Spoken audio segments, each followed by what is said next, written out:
Someone asked me to do a video on how to respond to someone who uses emotionality or starts crying in intense situations and is ultimately unable to connect with themselves and process their own emotion. Now, this person is asking in regard to their teenage child because they've noticed that this has been a problem, but it sounds like she's not been able to put her finger on where this is coming from, why is she doing it, and how to handle it. So I'm going to talk about this in this video.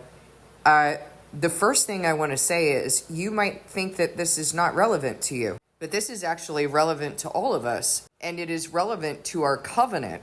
So I hope that you will stay tuned and listen to what I have to say about this, because it is relevant to you, and it is relevant to the way that you do relationships and the way that you discern with whom you're going to be in a relationship.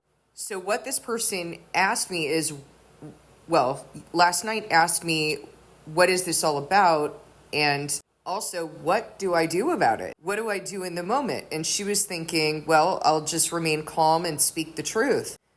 In order to understand how to respond in a situation like this, it is important that you understand why they're doing it. Let me say that another way. You are never going to understand what the solution is if you don't understand what the problem is.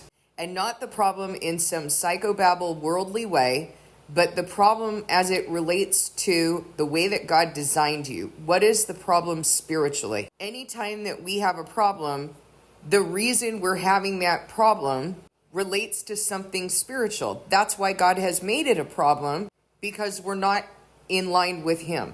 We're not doing things the way that He requires us to do it, and so He sends consequences, and therefore it is, by definition, a problem. And once we resolve the reason, the heart issue, then that problem no longer has the consequences that God needs to send in order to wake us up.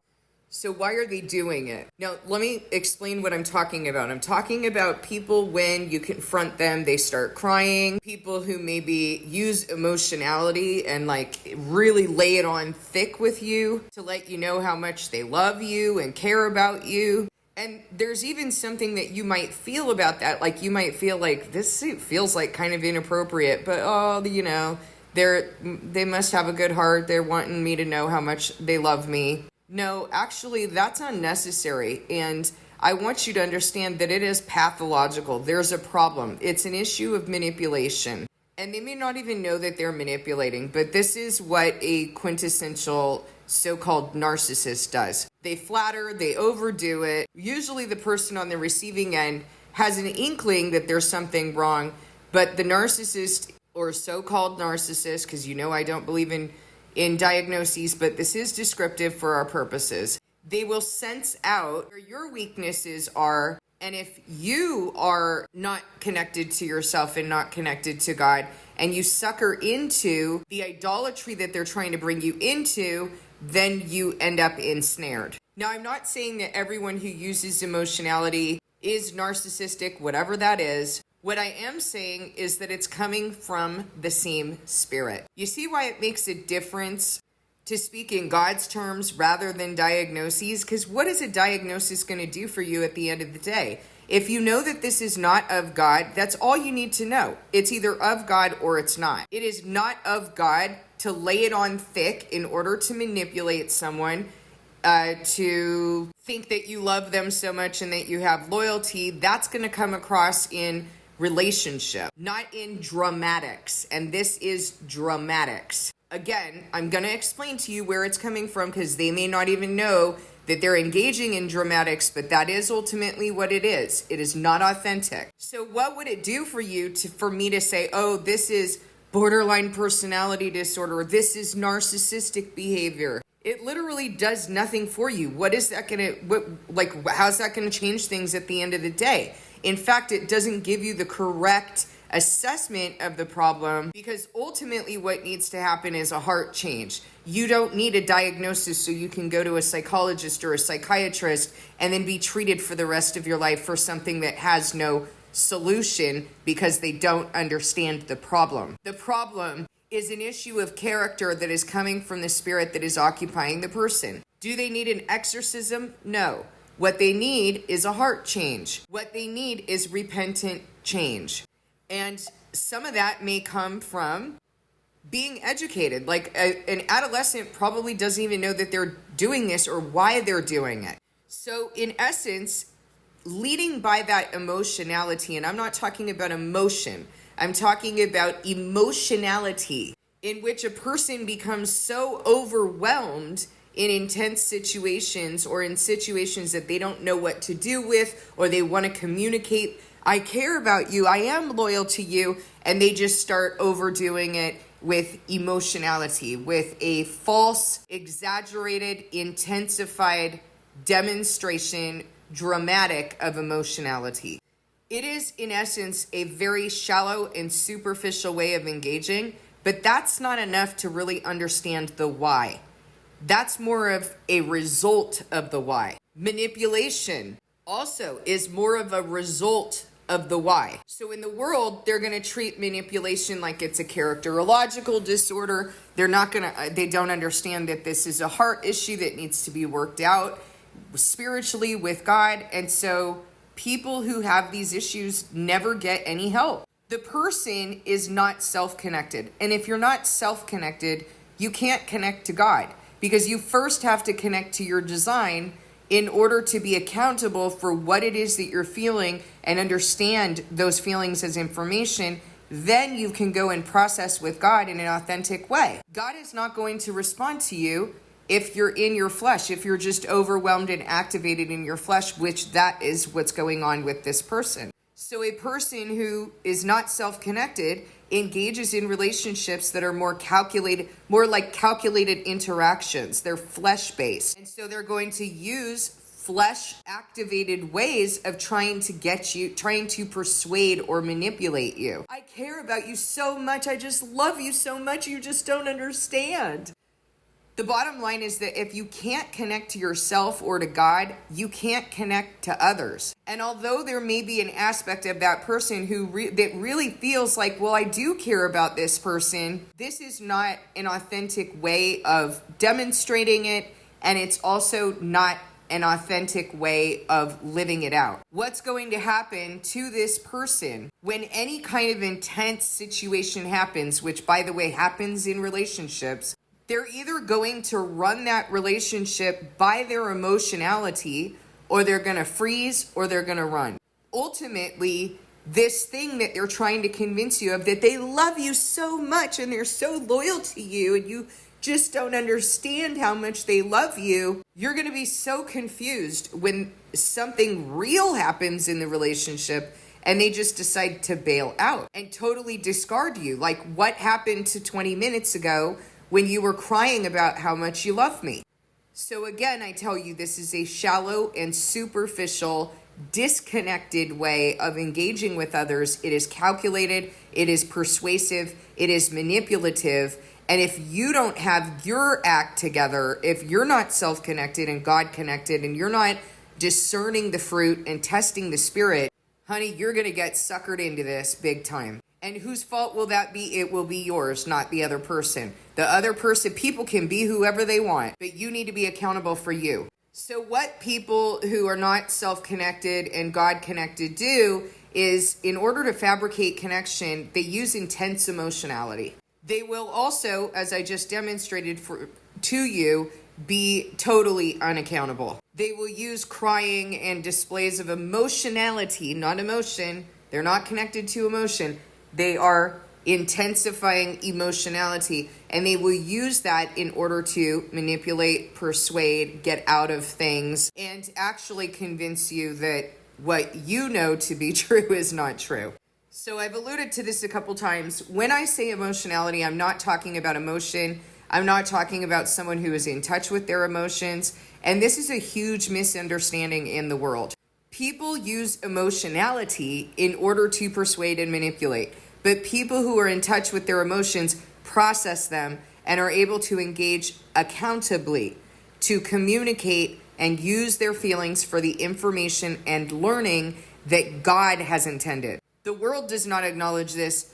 Psychology in the world does not acknowledge it. But God has intended that your design is going to serve his purposes. And so if he gives you feelings and emotions, he expects for those to serve a purpose. They provide you with information that you need to go and process so that you can act accordingly. As a matter of fact, you have to do that before you even approach him. You can't go and approach him in your flesh, in your activated emotionality, and manipulate and persuade and shout orders and demands and desperation at him. He doesn't respond to that. And so why would he create you to go and do that in any other relationship? He's not trying to get you used to bad behavior. So he's designed you to engage in relationships consistently in a similar way. You need to be self-connected and accountable for what it is that you're feeling and what God is building in you, because that's what he's doing.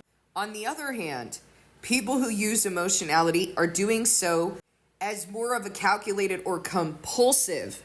We need to understand compulsion as a compulsive reaction to the intensity they feel over their emotions. You need to understand compulsion, because wherever compulsion is, the devil is. I understand that in the word, the translators have translated certain words to compel and compulsion. That is not accurate, because compulsion is something that happens in your flesh. It's something that you can't control, but is rather controlling you.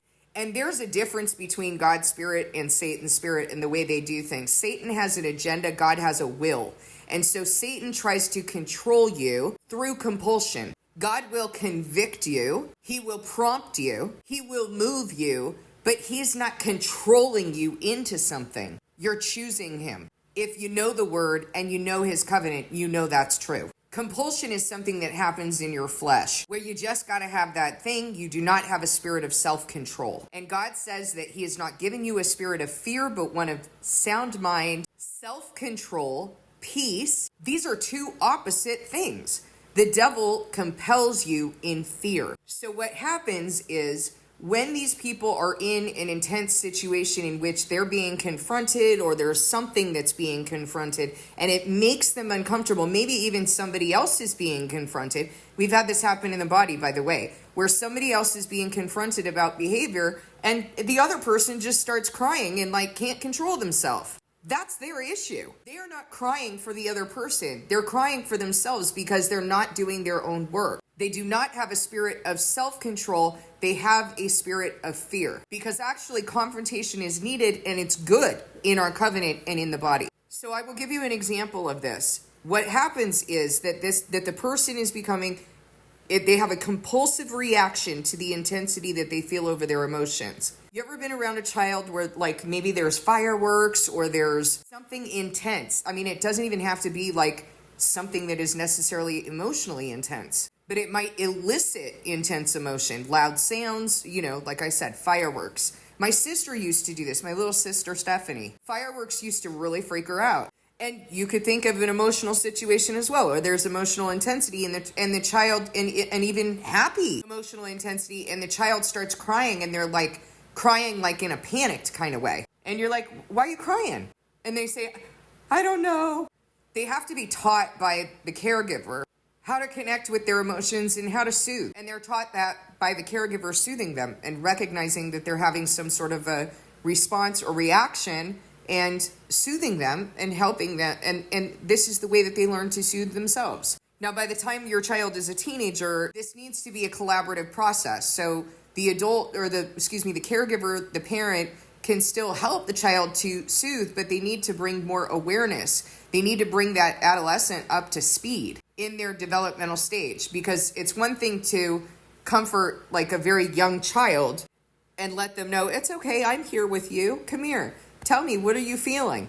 But you need to respond to your adolescent in a developmentally appropriate way, right? You're not going to, if you're treating them the same way that you would treat an 8, 9, 10-year-old, now you're creating dependency. So it would be okay with an adolescent to say, hey, come here. What's going on with you? Let's talk about this. But you need to bring it up to the developmental stage, because ultimately this adolescent needs to be able to navigate relationships, and you can't navigate relationships or have healthy relationships if this is your reaction. If this is your modus operandi. If this is where you go, this is your default, is to just engage in emotionality. when you actually need to get into action. And part of that action is like checking, what am I feeling right now? Why do I feel this way?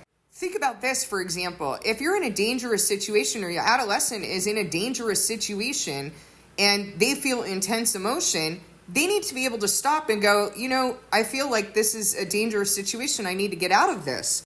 If what they do is just start crying and thinking that they're going to manipulate an unsafe, dangerous person, well, you just taught your child how to be a perfect victim. We need our feelings, and we need to be able to understand our feelings in order to understand the action that is required. If your child is feeling convicted, if they're being confronted about bad behavior and God is convicting them, and they start crying to get out of that situation, or because it's too intense to be convicted or to be held accountable, what's going to happen? Are they going to be able to fulfill their covenant? No. And it's not going to fare well for them when Jesus comes back and he's like, why'd you do this, this, and this? And he's convicting them and they just start crying. It's not going to work. So it is an incredible problem, and it is a spiritual problem, and it is a covenant problem. And if it's a covenant problem and a spiritual problem, it is going to be a problem to your salvation. You won't be saved if you don't learn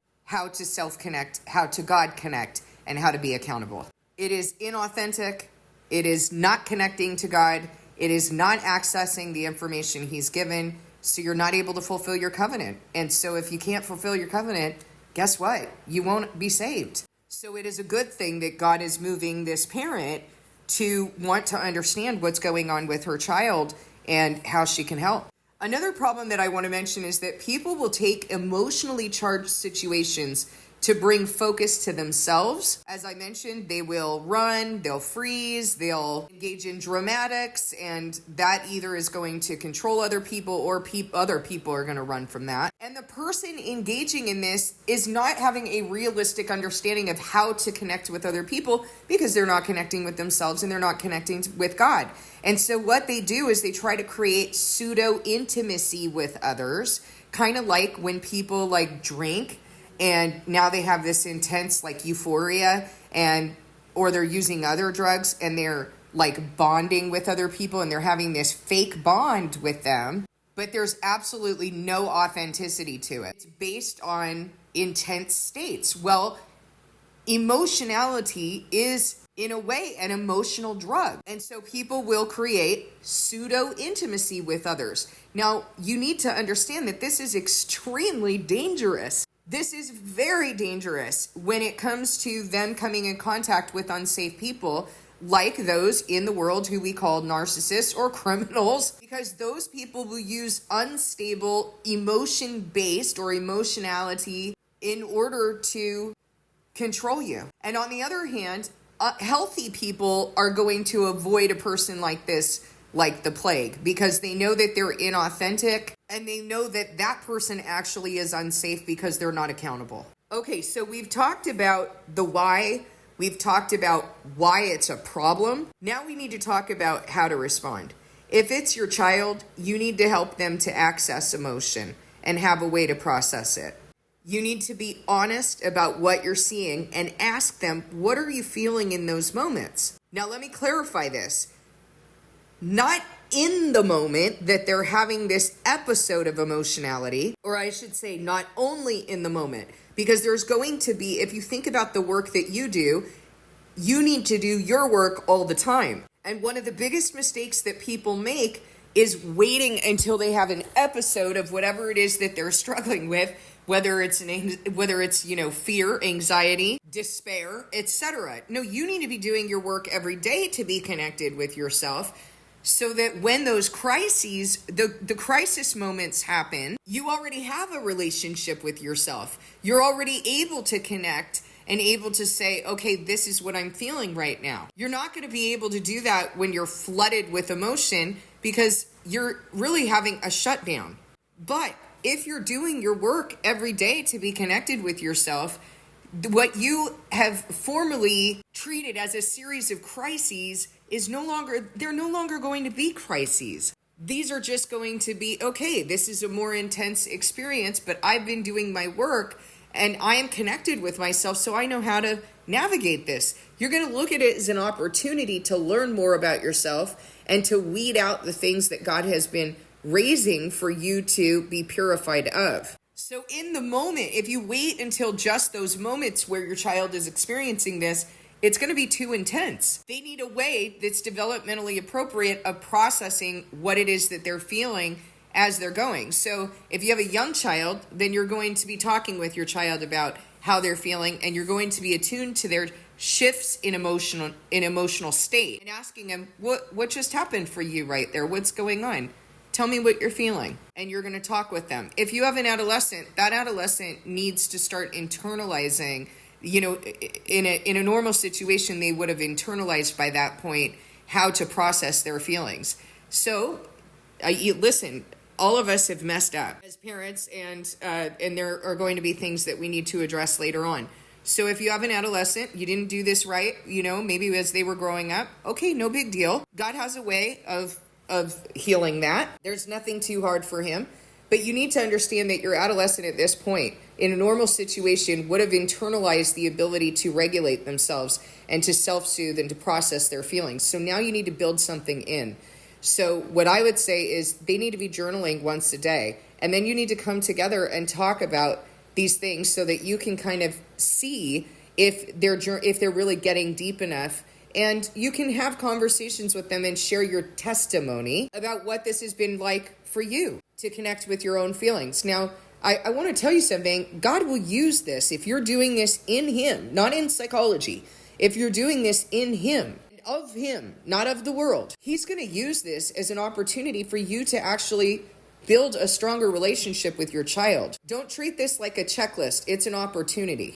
So what I would recommend is that you have them journaling once a day, like you journal. You can share with them the way that you journal, or, you know your child. They can journal on their own, but you need to come back and you need to have conversations about what they're willing to talk with you about. Respect their privacy as well. They need to have a certain amount of privacy, just like you have your own private thoughts. So don't invade their privacy, but ask them if they would be willing to talk with you about how this is going and what they're learning about themselves. Share your testimony with them. You should be involved in your own work. So it's a good opportunity for you to go back to your journaling and journal about where'd your child learn this from, because they usually learned it from you. And how have you overcome this? And what have you learned about the importance of feelings and of being connected to your own feelings? So be honest about what you're seeing. Ask them what they're feeling in those moments. You can ask them in hindsight, so you can say, like, what were you feeling when this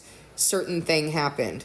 You need to also expect that there are going to be bursts of this behavior that's getting rooted out. And I'm telling you that because the devil is involved. As I said, when there's compulsion, the enemy is involved. And so there are probably going to be bursts because he's going to attack and try to hold on to what he has invested in. So you just need to know that up front, and then you need to roll with it. And as a parent, you need to go to God when you see that your child is suffering and they're going through that. You need to go and do your own work because you have your own reaction that's been keeping it going. And when you change your reaction, then the whole dynamic has to change. So that's going to be your part in this healing. Another thing I want to say about in those intense moments or in those episodes is that the person they're already having trouble with dealing with their own emotions. So you have to expect that, and you have to know that they're overwhelmed, they're flooded, and they may not have the same depth of insight, or they will not have the same depth of insight as they will being able to kind of like come out of it, soothe in the moment, get out of their flesh and into the heart and spirit. And then in hindsight, they'll be able to say, okay, this is what I was feeling. So one of the things that you're going to need to teach them, and again, not just in those intense moments, but this should always be part of your work, is getting into the heart and spirit, making it a practice of getting self-connected, because you're not going to be able to be self-connected or suddenly learn how to be connected to yourself in those moments of intense flooding and overwhelm. So this needs to be part of a daily practice, and it should be something that you do before you start any of your journaling. Otherwise, you're just processing in your flesh. You're processing in your carnality, and trying to intellectualize the work. And as long as you stay in your carnality, you'll remain in your carnality. You need to get into the heart and spirit, the place where God tells you to live. The spirit is willing, but the flesh is weak. So if you can't get into the spirit, you won't be willing to hear or do or learn the things of God. And the heart is where he's cleaning you up. That's where your covenant is taking place. And God is spirit, so he's going to communicate with the spirit he put inside you. So the flesh needs to be disciplined, and you need to get into the heart and spirit in order to discipline the flesh. Okay, so you have your daily work, and then you have what needs to happen when your child is having these intense moments of emotionality and they're having difficulty connecting with themselves. In those intense moments, it would be good to help them to develop ways of calming down and getting connected rather than asking them to process while they're activated in their flesh. Again, think of the work that I've taught you. And also, if you don't have a repertoire for getting into the heart and spirit, you're not going to develop one in the midst of a crisis. This needs to be part of your daily work. Okay, so we've talked about how to deal with that when you have a child. Now let's talk about adults. There's an expectation that when you're an adult that you've learned these things and that you need to be accountable. And so if an adult has not learned these things and is not accountable, you need to be honest with them. It's not your job to bear that for them. It is your job to be a watchman and to let people know. You don't just bail out of relationships without telling people why.